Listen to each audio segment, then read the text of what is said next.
Good afternoon, my friends. This is JB Jeremy, JB Jeremy89 on Instagram. Want to go ahead and let you know that I am a little bit late with the matter of making a picks video this week. And I'm also going to let you know that this video is going to also be my Sports Sunday on a Saturday. Wanted to go ahead and hit on a few things before everything got settled. Even got the pen out to go ahead and make sure that I hit on everything. Best thing of all that I do want to mention right now is the following. There is UFC fights on ESPN Plus. They start the preliminary rounds here in about 15 minutes, which gives you 3 hours to watch the video if you choose. If not, I'm going to go ahead and I'll break it down. Probably going to do a video on Wednesday of next week to break down the fights and the results. Right now, in the 2 weeks that I have been predicting fights on the channel, I stand at 6-3, and I'm hoping to keep going in the right direction. I am going to go ahead and go with my fabulous 5 fights for today. And the thing that I really like is we're back in Vegas, so this is truly prime time television if you have ESPN Plus. If not, totally up to you. I would recommend it because there is also other additional programs that can be had there. The 30 for 30 original series, Detail, which I really enjoy watching, breaking down the aspect of sports. I've really liked listening to Kobe, rest in peace. Probably going to end up getting the Mamba Forever edition of NBA 2K21 that comes out next month.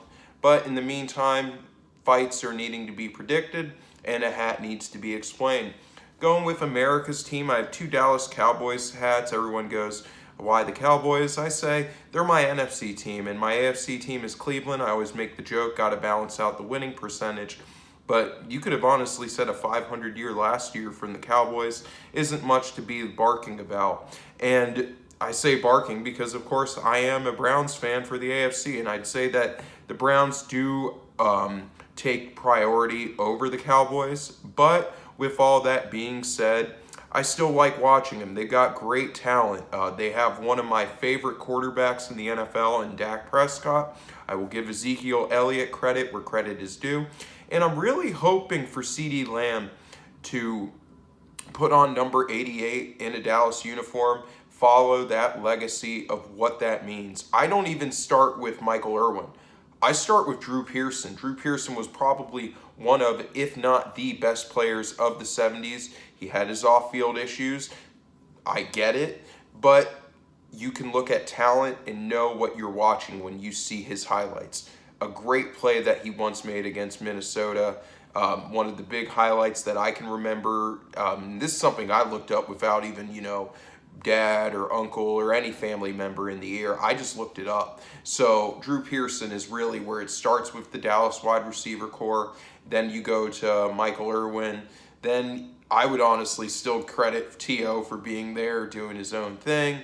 Then we could go Des Bryant. We've also had some great, guys who just run the aspect of the plays. I remember Cole Beasley being there, doing his job. Jason Witten going in that tight end, but also in that wide receiver hybrid. And just still, even after 1 year being out of football, he came back. So I wanted to go ahead and give a quiet shout out. We'll call it a quiet shout out to America's team. Anyway, there are fights that need to be predicted. So let's start with the lightweights. Darvish and Holtzman. So I'm going to go with Darvish on this, or Darvish, I believe it may be pronounced. I could be saying it completely wrong, but submission expert, and he's a lefty. You got to love it when they are a lefty. I really think that it's not going to be a submission fight. I see it being decision. It could be split. It could be unanimous. I still think he will win in that lightweight fight. Then let's go women's bantamweight. So you got Kunitskaya versus Stolarenko. I'm going to say it's going to be a quick win for Kunitskaya. A very good fighter. She definitely has the ability to maybe one day be a main event individual for the UFC. I don't think this is yet her time, but I do see it being a win in her favor. Finally, let's go back down to middleweight. We got Pitolo and Stewart. Now, Stewart is the favorite, but I'm going to go with Pitolo. Something in my gut is telling me he's going to have a fight to remember. I always like when I'm right with these. I understand when I'm wrong. But I really feel like Pitolo has the ability to get this win. All right, middleweight also. We got Akhmedov and Weidman. I'm going to go Weidman. Main reason is favorite one. I'm not trying to play favorites, but a wrestler at heart. And I look at anyone who's done wrestling in the matter of anything, any sport that they play. They have a good attitude. They understand discipline. They understand the physical toll the fight may take on them. So it's a great middleweight fight. It's not the main event, but with that wrestling skill that Weidman has, I feel that he can very easily manage Akhmedov. Could it be a knockout? We'll see. But let's get into the main event. Heavyweight fight. Lewis and Olenek. First of all, Olenek is a veteran. Has over 70 professional fights. It's very impressive to know that. That means you have the skill. And some might say, well, you could take a fight a week here, a week there. It really doesn't have to do with that. This is a solid career that has been built up. I personally will, though, go with Lewis. A very strong fighter. Definitely one you want to keep your eye on in the future. Everyone might say, well, it's the UFC Fight Night on ESPN+. It's not even on ESPN. True. But the main reason things aren't on ESPN right now is because there is a huge thing with the NBA. There is a huge thing with still finishing up things for Major League Baseball. That's why if you look at channels right now, and I guess this is me kind of saying, my fight picks are over because I'm going Lewis as a strong fighter to win heavyweight. But the main reason why you're seeing the UFC on ESPN+, which is a good bargain if you pay for it monthly, $5.36 after tax. You could bundle it with the other things of Disney Plus or Hulu. Maybe I'll have to do that one day. Time will tell. But the main thing that I'm looking at here is why it's on there. ESPN has to show all of these basketball games. They have the contract. That's why if it's not on TNT, it's on ESPN. If it's not on ESPN, it's on the NBA channel. If it's not on the NBA channel, it's on a local network. Local networks aren't, though, getting that much of a broadcast boost. Just saying, because there's only, 22 teams there?